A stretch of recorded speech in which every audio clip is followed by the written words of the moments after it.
எதிர்க்கட்சித் தலைவர் எடப்பாடி பழனிசாமி செய்தியாளர்களை சந்தித்து வருகிறார். அதனை காண்போம். அதில் இந்த விவாதத்தில் கலந்து கொண்டு முதலமைச்சர் பேசுகின்ற பொழுது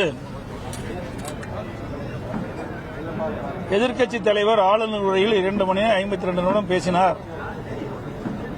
நாங்கள் பேசுவதற்கு எந்த தடையும் இல்லை என்று ஒரு கருத்தை சொல்லியிருக்கின்றார்.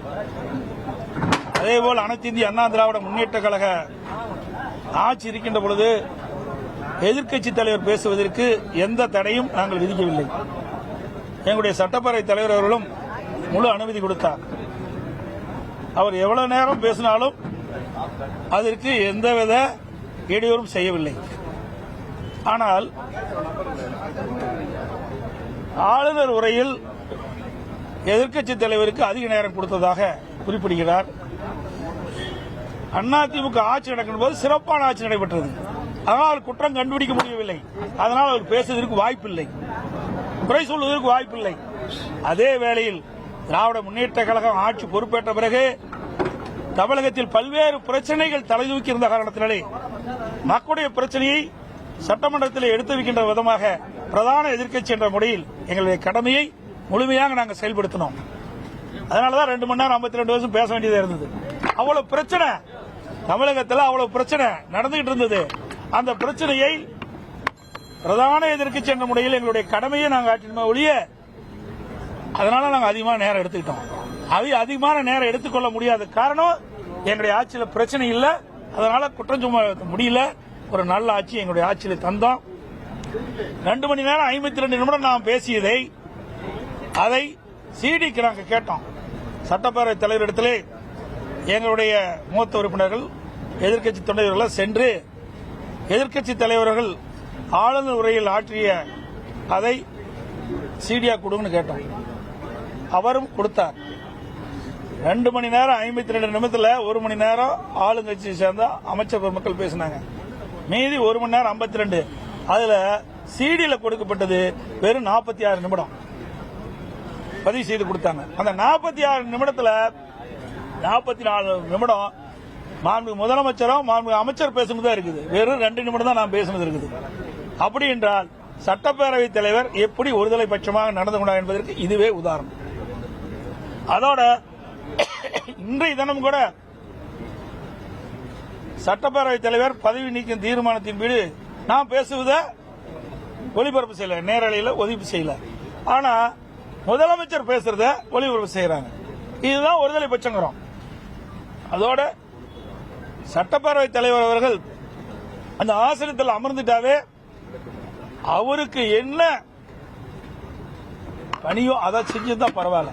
ஆனா அது மாறாதான் செயல்படுத்திட்டு இருக்காரு என்பதுதான் நாங்க கோடிட்டு காட்டினோம். அது எந்த மறு அறிப்பும் அவர் சொல்லல. ஆகவே ஒரு சட்டப்பேரவைத் தலைவர் ஆளுங்கட்சி எதிர்க்கட்சி என்று பாகுபாடு கொள்ளாமல் 2 தரப்புக்கும் சமமாக நடப்பதுதான் சபாநாயகருக்கு அழகு. அதைத்தான் நாங்கள் வலியுறுத்தி சொன்னோம். ஆனா இன்றைய தினம் மீண்டும் சட்டப்பேரவைத் தலைவர் வந்த பிறகு எங்களுடைய உறுப்பினர், மூத்த உறுப்பினர் கே.பி. முனுசாமி அவர்கள் பேசுகின்ற பொழுது மீண்டும் பழைய நிலைக்கே போறார். கருமேனியன் நம்பியார் திட்டத்தை பற்றி பேசுறார். அப்ப நான் குறிப்பிடுறோம், அண்ணன் கே.பி. முனுசாமி அவர்கள் அதை பற்றி குறிப்பிடுகின்ற பொழுது அதற்கு மீண்டும் சட்டப்பேரவைத் தலைவர் பதிலளிக்கிறார். நான் தான் குறிக்கிட்டேன், இது புனிதமான நாற்காலி, இதில் நடுநிலையோடு நடந்து கொள்ள வேண்டும். இதற்கு அமைச்சர் பதில் சொன்னா பரவாயில்ல, நீங்க பதில் சொல்றது எந்த விதத்தில் சரியா இருக்குன்னு சொன்னா இல்ல நான் அந்த பகுதியை சேர்ந்தவன், அந்த தொகுதியை சேர்ந்தவன் அப்படின்னு பதில் சொல்றாரு. அப்படி என்றால் அவர் ஆளுங்கட்சி வரிசையில் இருந்து அமர்ந்துதான் சொல்ல முடியுமே ஒழிய அந்த ஆசனத்தில் இருந்து ஒரு எதிர்க்கட்சி உறுப்பினர் பேசுகின்ற பொழுது மறுத்து பேசுவது ஏற்புடையது அல்ல. இதுக்கு தான் இவ்வளவு நேரம் நான் காலையிலிருந்து நடந்தது. மீண்டும் அதே நிலைக்கு தான் போறேன். பேரவையை பொறுத்த வரைக்கும் அதிமுகவுக்கு பெரும்பான்மை. ஒரே நிமிஷம். அடுத்தது, இன்றைய தினம் எங்களுடைய உறுப்பினர் அண்ணன் கே.பி. முனுசாமி அவர்கள் அழகா பேசினார். திராவிட முன்னேற்ற கழக தேர்தல் அறிக்கை 2021 சட்டமன்ற பொதுத் தேர்தலின் போது திராவிட முன்னேற்ற கழக தலைவர் இன்றைய முதலமைச்சர் அன்றைய தினம் அவருடைய திமுக சார்பா தேர்தல் அறிக்கை வெளியிடுறாங்க. அதுல பல அம்சங்கள் இருக்குது. அதுல நீர் விவசாய சம்பந்தப்பட்ட அமைப்பு இருக்குது. அதுல கிட்டத்தட்ட ஒரு நம்பர் சொல்லி அதுல இருந்து இதுவரைக்கும் இவ்வளவு எண்ணிக்கையில் நீங்க எதுவும் செய்யல. அதுல ஒரு 10,000 கோடிக்கு தூர் வாரது மற்றது 2,000 கோடி தடுப்பணை கட்டுறது இப்படி எல்லாம் கோடிட்டு காட்டுறாரு. இதுக்கெல்லாம் இந்த நீர்வளத்துறையிலே கிட்டத்தட்ட வேளாண்மை துறைக்கு 1 லட்சம் கோடி வேணும். அப்படி இருக்கும்போது அப்படின்னு பேசும்போது அவர் மறிக்கிறார். மறிச்சு மீண்டும் அவர் கருத்து சொல்றார். அமைச்சர் கருத்து சொல்லும்போது அவரே கருத்து சொல்றாரு. இதுதான் நாங்க நடுநிலையோடு செயல்பட வேண்டும் என்று தொடர்ந்து வலியுறுத்தியுமே எங்களுக்கு நியாயம் கிடைக்கவில்லை என்பதுதான் யதார்த்த உண்மை. பேரவையை பொறுத்த வரைக்கும் அதிமுகவுக்கு அந்த பெரும்பான்மை பலம் இல்ல. தீர்மானம் கொண்டு வந்தால் தோல்வியடையும் தெரிஞ்சும் சபாநாயகருக்கு எதிரான தீர்மானம் கொண்டு வந்ததற்கான காரணம் என்ன? வெற்றி தோல்வி என்பதெல்லாம் இல்ல. நியாயம் என்பதை நாட்டு மக்களுக்கு உணர வேண்டும். உண்மை என்பதை நாட்டு மக்கள் உணர வேண்டும். நடுநிலையோடு செயல்பட வேண்டும் எதிர்காலத்தில் என்ற நம்பிக்கையோடு தான் இதை கொண்டு வந்தோம். நீங்க கொண்டு வந்த தீர்மானத்தை ஓபிஎஸ் அவருடைய ஆதரவாளர்கள் ஆதரிச்சிருக்காங்க. அதே போல அவருக்கும் சட்டப்பேரவை தலைவர் சரியா வாய்ப்பு கொடுக்கலன்னு நினைக்கிறேன். அதனாலதான் அவரு இதை எதிர்த்திருக்காரு. இதுல ஆளுங்கட்சி எதிர்கட்சி எல்லாம் கிடையாது. ஏன்னா திராவிட முன்னேற்ற கழகம் தான் தோழமை கட்சியும் கொடுக்கலங்கிறாரு. ஆனா சட்டமன்றத்தை பொறுத்த வரைக்கும் ஆளுங்கட்சியில் இருக்கிறது தான் ஆளுங்கட்சி உறுப்பினர், மீது எல்லாமே எதிர்கட்சி உறுப்பினர்கள். அது கூட மறந்து பேசுறாங்க. தோழமை கட்சிக்கு எங்க கொடுக்கல, வெளியில தான் தோழமை கட்சி. சட்டமன்றத்துக்கு வந்தா ஆளுங்கட்சி எதிர்கட்சி. ஆளுகின்ற கட்சியில் இருக்கின்றவர் தான் பிரதான அந்த கட்சி தான் உறுப்பினர்கள் தான் ஆளுங்கட்சி உறுப்பினர்கள். மற்ற எல்லா கட்சியுமே வெளியில தோழமை உணர்வோடு போட்டி போட்டு வெற்றி பெற்று வந்திருக்கலாம். ஆனா ஒவ்வொரு கட்சியும் சார்ந்த சட்டமன்ற உறுப்பினர் இருக்கிறாங்க, எல்லாமே எதிர்கட்சி உறுப்பினர் தான். அதை கூட மறந்து அந்த சட்டமன்ற அவர் கூட்டணியில் அங்க வைக்கின்ற சட்டமன்ற உறுப்பினர்களாம் தோழமை கட்சி கொடுக்கணும்னு சொல்றாங்க. இங்கேயும் தோழமை கட்சி தான் பாக்குறாங்க. அதான் எல்லாம் பாராட்டி பேசுறாங்க. ஒத்த மனநிலையில வந்திருக்கீங்கன்னு புரிஞ்சுக்கலாமா சார்? அது நீங்க புரிஞ்சுட்டா நாங்க என்ன செய்யறது? அதிமுக நீங்க நினைக்கிறதுல நாங்க பதில் சொல்ல முடியாத. அதிமுக கொண்டு வந்த தீர்மானத்தை பதிலளித்து பேசும்பொழுது முதலமைச்சர் அதிமுக நிலவக்கூடிய உட்கட்சி பிரச்சனை திசை திருப்ப தான் தீர்மானம் கொண்டு வந்துட்டாங்க. உங்களுடைய பதில்? அதாவது அவர்கள் நாங்க என்னென்னலாம் சொன்னோம் அதை மறுக்கவே இல்லையே. நாங்க சொன்னதெல்லாம் மறுத்து சொல்லியிருக்கணும்ல, எதையும் மறுக்கலையே. நான் என்னென்ன காரணத்திற்காக சட்டப்பேரவைத் தலைவர் பதவி நீக்கும் தீர்மானத்தை கொண்டாந்து நான் சொன்னேன். அதுக்குள்ள எந்த பதிலும் கிடையாது. ஒரே வழியில் சொல்லி இதை எப்படியாவது எப்பொழுதும் போல இதை திசை திருப்பி வேணும். இதுக்கு அப்படி பேசுறாரு. அது மட்டும் இல்ல, இப்ப சட்டப்பேரவை அந்த அமர்ந்த உடனே முதலமைச்சர் ஆணைக்குப்படி தான் செயல்படுங்க.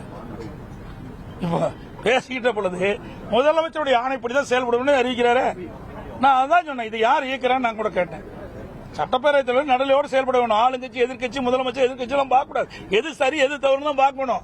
அதான் சட்டமன்ற தலைவருடைய நிலைப்பாடு. அதையும் மறந்து இன்னைக்கு அதையும் தான் சொல்றாரு. இவ்வளவு பிரச்சனை நடந்து போடுங்க. நீ சொன்ன மாதிரி இந்த வாக்கெடுப்புலாம் முடிஞ்ச பிறகு மீண்டும் அந்த நிலைக்கு தான் போறாரு. இது எங்களுக்கு வருத்தம் வேதனை அளிக்குது. நேற்று முதலமைச்சர் பேசும்போது 2011 இருந்து 21 வரைக்கும் அதிமுக ஆட்சி காலத்துல 120% கடன் அளவு இருந்தது. திமுக ஆட்சி வந்த 4 ஆண்டுகள்ல 93% நாங்க குறைச்சிருக்கோம் அப்படின்ற விஷயத்த சொல்றாரு. சரி, உங்களுக்கு ஊடக நம்பரும் பத்திரிகையும் தெரியாது இல்ல.